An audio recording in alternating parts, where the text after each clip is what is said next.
kilalang-kilala ba tayo ni Kristo? Based on early writings 14 to 20 and Matthew 7th to 21:23. Mga kapatid, naisip mo ba ang araw na haharap tayo kay Jesus?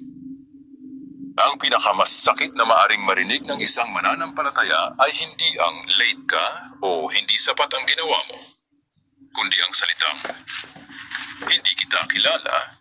Hindi sinabing, minsan kilala kita, hindi rin nakalimutan kita, kundi never. Hindi talaga kita kilala. May isang pangitain si Ellen G. White sa early writings BPPSR 1420. Nakita niya ang mga mananampalatayang Adventista nasa makitid na landas, may liwanag ng katotohanan, may pag-asa ng langit. Pero 6 sa kanila ang nalulong sa dilim. Hindi dahil lumabas sila sa church kundi nawala si Jesus sa kanilang puso.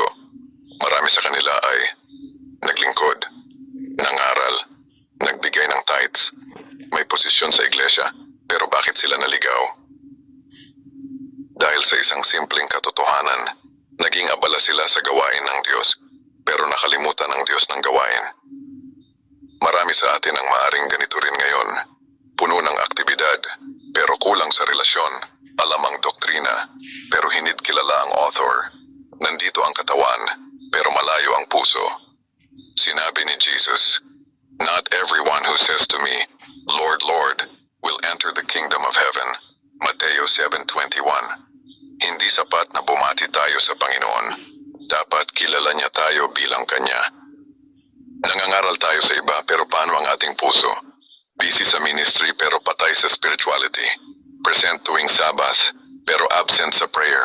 Sumasagot ng Amen. Pero ang puso ay ako muna. Mga kapatid, isang lihim na kasalanan ang kayang kumalas sa atin mula sa kamay ni Jesus. Isang araw na walang panalangin ang kayang magdulot ng malamig na puso.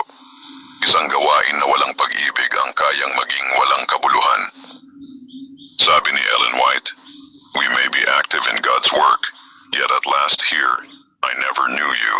Review and Herald, August 1, 1893. Pero narito ang magandang balita. Habang may buhay tayo, may pag-asa. Habang nakikinig ka ngayon, tinatawag ka ni Jesus. Habang tumitibok pa ang puso mo, kaya pa itong baguhin ng Diyos.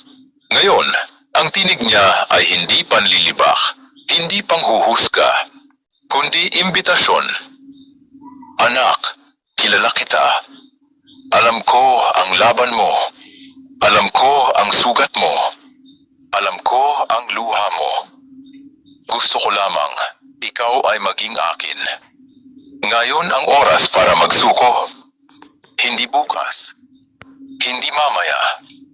Ngayon. Kung nais mong sa araw ng paghatol ay marinig mo ito, well done, my child. I know you. Enter into the joy of your Lord.